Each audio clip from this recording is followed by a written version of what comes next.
तो चलिए शुरुआत करते हैं अव्वल इटर्नल सीजन 3 एपिसोड 10 की। अब क्युंगलंग सोसाइटी को सेटल हुए काफी टाइम बीत गया होता है। दूसरी ओर सॉन्चे जगह जगह पर भटक रहा होता है। वो कह रहा होता है करीबन 6 महीने हो गए हैं मुझे इस इनिशियल ट्रेनिंग के और मैंने बहुत सारी हार्डशिप फेस करी है। मैं कई सारे क्वेस्ट पे गया और उन्हें सॉल्व किया, साथ ही मैंने अपना सब कुछ दे दिया सिर्फ एक ही पल के लिए, ताकि मैं कॉन्ट्रीब्यूशन पॉइंट इकट्ठा कर सकूं और प्रमोशन पा सकूं। ऐसे ही वो चलते चलते क्वेस्ट गेट के सामने पहुंच जाता है। वहां पर पहुंचने के बाद सॉन्चे कह रहा होता है कि जो भी लोग शाओजन के साथ थे उनके पास कोई विल नहीं थी, इस वजह से वो भूख के कारण मर गए होंगे। अब तक सिर्फ अकेली एक मैं ही उम्मीद बचा हूं हमारे रिवर डिफाइंग सेक्ट की। ये कहकर वो आगे बढ़ रहा होता है। वहां पर कई और भी डिसाइपल होते हैं और वो आपस में बात कर रहे होते हैं। उनमें से एक डिसाइपल बोल रहा होता है कि हमारे सेट की फ्यूचर होप है क्युंगलंग सोसाइटी का लीडर। तुम उसकी गोल्डन एलिक्सर ब्रेथ को महसूस कर सकते हो कि वो कितनी प्योर है। अगर लीडर चाहता तो फिर आसानी से वो प्रमोट हो सकता है, लेकिन इसके बावजूद भी वो दूर जाकर कल्टीवेट कर रहा है। शाओ वोचन डेजर्ट के बीच में होता है और वहां पर कल्टीवेट कर रहा होता है। जहां पर वो कल्टीवेट कर रहा होता है वहां का आसपास का एरिया बर्फ में जम गया होता है। शाओ वोचन कह रहा होता है कि अब मेरे पास इतनी पावर आ गई है कि मैं आसानी से अपने टो को टच करके ही यहाँ की सारी चीजें जमा सकता हूँ।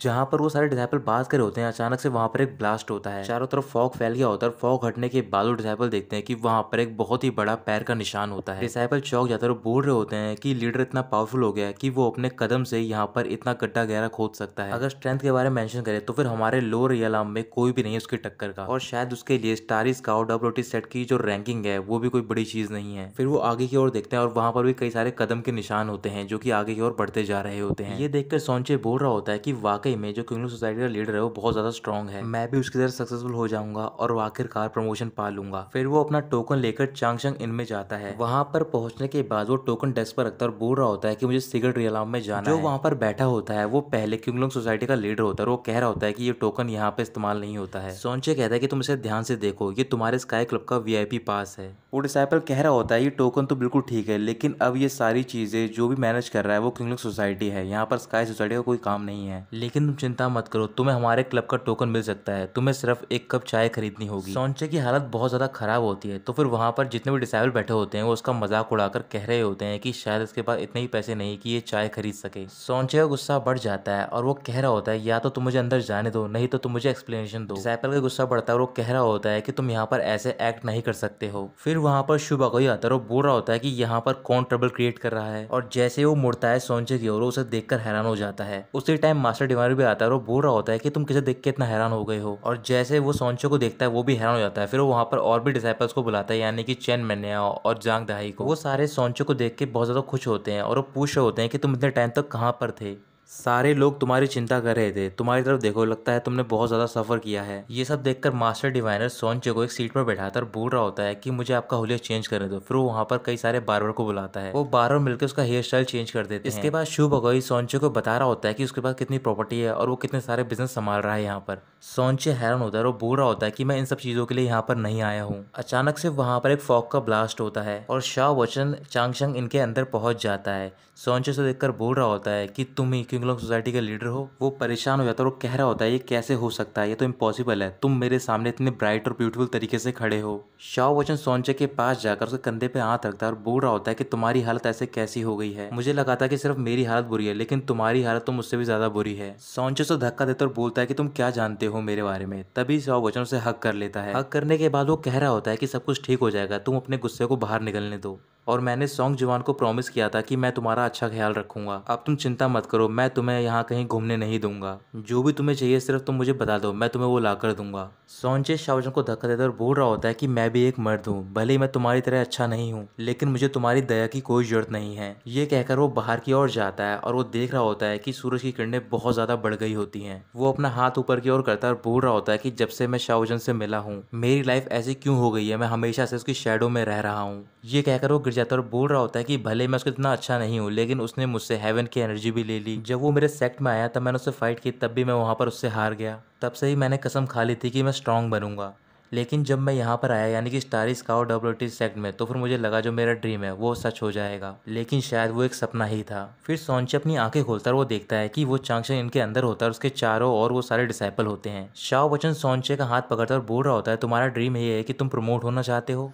सोनचे अपना हाथ छोड़ने की कोशिश कर रहा होता है, लेकिन शाओचन मना करता है और बोल रहा होता है कि तुम बहुत ज्यादा वीक हो, ये तो तुम्हारी ब्लेसिंग है कि तुम मुझसे मिल पाए। फिर वो शू बकोई से बोलता है कि तुम यहाँ पर किंगलोंग मैंशन का टोकन लेकर आओ। शू बकोई शाओचन को वो टोकन देता है। फिर शाओचन उस टोकन के कुछ कॉन्ट्रीब्यूशन पॉइंट सोनचे को दे देता है। पॉइंट देने के बाद सोनचे अपने आप हवा में उड़ने लग जाता है और फिर वहां पर अनाउंसमेंट होता है कि रेड डिसाइपल सोनचे की आउटस्टैंडिंग कॉन्ट्रीब्यूशन पॉइंट की वजह से उसे प्रमोट करा जा रहा है और फिर वो अपने आप ऊपर चला जाता है रेनबो पर। शाओचन से जाते हुए देखकर बोल रहा होता है कि तुम वहां पर ढंग से प्रैक्टिस करना, अगर तुम्हें कोई परेशान करे तो फिर तुम मुझे बता देना। सोनचे के जाने के बाद वो थोड़े इमोशनल हो रहे होते हैं। फिर शाओचन बोल रहा होता है कि अगर तुम भी प्रमोट होना चाहते हो तो फिर तुम मुझे बता सकते हो किसी भी टाइम। अब हमारा किंगलोंग क्लब बिल्कुल स्टेबलाइज हो चुका है, हमें सिर्फ एक ग्रुप की जरूरत है जो कि वहां पर एक्सप्लोर कर सके। तभी जांग दाई कहता है कि मैं भी तुम्हारी काफी टाइम से हेल्प नहीं कर पाया हूँ। यही सेम बात चेन मैन्याओ और मास्टर डिवाइन बोलते हैं। तो फिर इस वजह से शाओचन उन्हें भी पॉइंट देता और वो तीनों भी प्रमोट हो जाते हैं। उन तीनों के जाने के बाद शाओचन शुबो के साथ बाहर खड़ा होता है और बोल रहा होता है कि तुम क्यों नहीं गए ऊपर।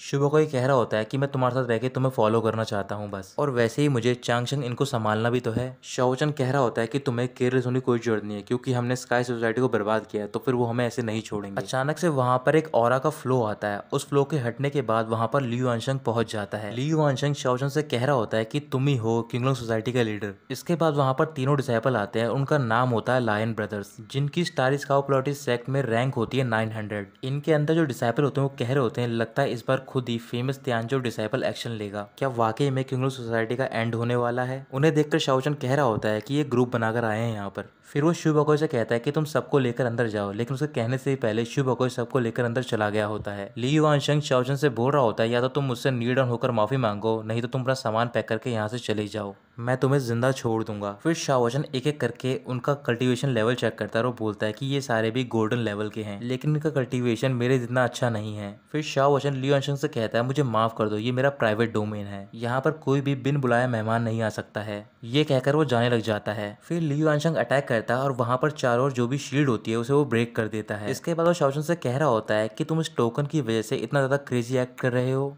लेकिन जिस पर तुम रिलाय कर रहे हो वो मेरी नजरों में कुछ भी नहीं है। जल्दी से तुम अपने लोगों को लेकर यहाँ से चले जाओ, मुझे दूसरी बार ना कहना पड़े। शाओचन कहता है अगर मैं ना जाऊं तो? लियोनशंग बोलता है तो फिर तुम मरने के लिए तैयार हो जाओ। ये कहने के बाद जो लायन ब्रदर्स होते हैं वो एक साथ शाओचन पर अटैक कर देते हैं। शाओचन इनके डोर को फ्रीज करता है और बोल रहा होता है कि कोई भी बाहर नहीं आएगा। फिर वो वहां पर एक बहुत ही बड़ी आइस की शीट बनाता है जिससे कि उन तीनों का अटैक रुक जाता है। शाओचन का गुस्सा बढ़ जाता है और बोल रहा होता है कि अगर तुम इतना ही रूड बिहेव कर रहे हो तो फिर मुझे अपनी इमोर्टल टेक्निक का यूज करने का मौका मिलेगा तुम पर। शाओचन हल्का सा पैर रखता है जमीन पर और वहां पर एक बहुत ही बड़ा गड्ढा हो जाता है और वो तुरंत ही ली युआनशंग के पीछे पहुंच जाता है और वो उसे किक मारने जा रहा होता है। तभी बीच में लायन ब्रदर्स का एक ब्रदर आ जाता है। जैसे ही वो किक लायन ब्रदर को लगती है उसकी पीठ की हड्डी टूट जाती है और वो जाके नीचे गिरता है। ली युआनशंग भी ये देखकर नीचे पहुंच जाता है। ली युआनशंग हैरान होता है और वो बोल रहा होता है ये पॉसिबल कैसे हो सकता है, ये तो सिर्फ गोल्डन टेक्निक है, वो इतनी पावरफुल कैसे हो गई।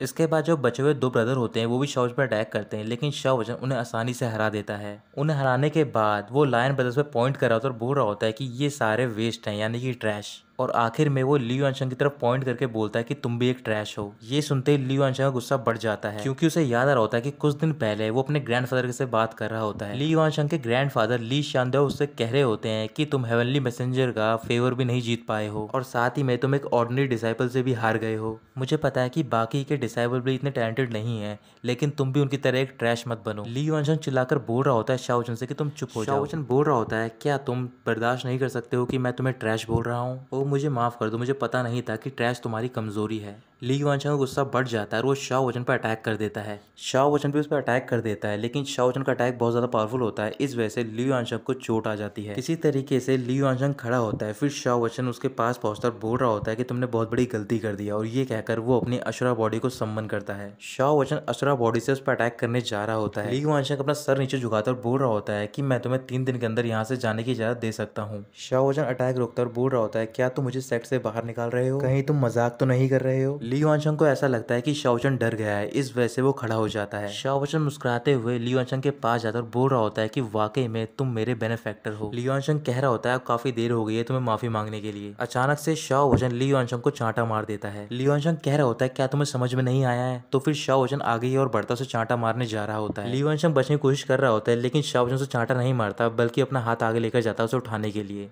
फिर वो ली युआनशंग को उठाता है और उसके कपड़े झाड़कर बोल रहा होता है काफी धूल लग गई तुम्हारे कपड़ों पे। ली युआनशंग बहुत ज्यादा कंफ्यूज होता है और बोल रहा होता है कि यहाँ पर क्या हो रहा है, मुझे लग रहा है कि मैं डोमिनेट कर रहा हूँ, लेकिन एक पॉइंट के बाद ऐसा लग रहा है कि वो डोमिनेट कर रहा है। शाओ वचन इनका डोर ओपन करने के लिए बोलता है और कह रहा होता है कि अब हम घर जा सकते हैं क्योंकि ऐसा ली युआनशंग ने हमें ऑर्डर दिया है। सारे डिसाइपल बात कर रहे थे और बोल रहे होते हैं कि वाकई भी ली युआनशंग की इतनी चलती है कि वो हमें ऑर्डर दे सकता है यहाँ से जाने का। शाओ वचन ली युआनशंग से बोल रहा होता है कि मुझे 3 दिन की कोई जरूरत नहीं है, मुझे सिर्फ एक ही दिन चाहिए यहाँ से जाने के लिए। क्यों ना ऐसा करूँ, मैं तुम्हें एक और चांटा मार लूँ जाने से पहले। ली युआनशंग कह रहा होता है कि तुम चिंता मत करो, मेरे पास 100 तरीके हैं तुम्हें यहाँ से बाहर निकालने के लिए, और ये कहकर वो वहाँ से चला जाता है। कोई बाहर आता है और बोल रहा होता है कि तुमने इसे तो भगा दिया, लेकिन बाहर ये तीनों जो लायन ब्रदर पड़े हैं तुम इनका क्या करोगे। फिर शाओ वचन के पास जाता है और वहाँ पर एक ड्रैगन तैयार करता है आइस का और उन तीनों को उसी के अंदर डाल देता है। रात को शाओ वचन अपने रूम में सो रहा होता है और वो बोल रहा होता है कि ली युआनशंग तुम मुझसे जीत नहीं सकते हो। इधर दूसरी ओर ली युआनशंग स्काई सोसाइटी में बैठा हुआ होता है और वहां पर उसके लीडर से बात कर रहा होता है। लीडर अपने सारे डिसाइपल को तैयार करता है और बोल रहा होता है कि क्या तुम सारे रेडी हो, हमें उसे मौका नहीं देना है अपने आप को रेजिस्ट करने का। उन सारे डिसाइपल के सामने एक बॉक्स रखा होता है, फिर वो सारे वो बॉक्स ओपन करते हैं। इधर शाओ वचन जहाँ पर सो रहा होता है अचानक से जो उसका टोकन होता है वो शाइन करना स्टार्ट कर देता है और वो देखता है कि उसमें अपने आप कॉन्ट्रीब्यूशन पॉइंट आ रहे होते हैं क्योंकि वो सारे कॉन्ट्रीब्यूशन पॉइंट दे रहे होते हैं स्काई सोसाइटी के डिसाइपल। ली युआनशंग बहुत ज्यादा खुश होता है और बोल रहा होता है कि हमें किसी तरीके से शाओ वचन को रेनबो पे भेजना होगा। शाओ वचन उठता है और रूम से बाहर निकलकर सबसे बोल रहा होता है कि सारे जाग जाओ और अपने टोकन लेकर आओ वापस।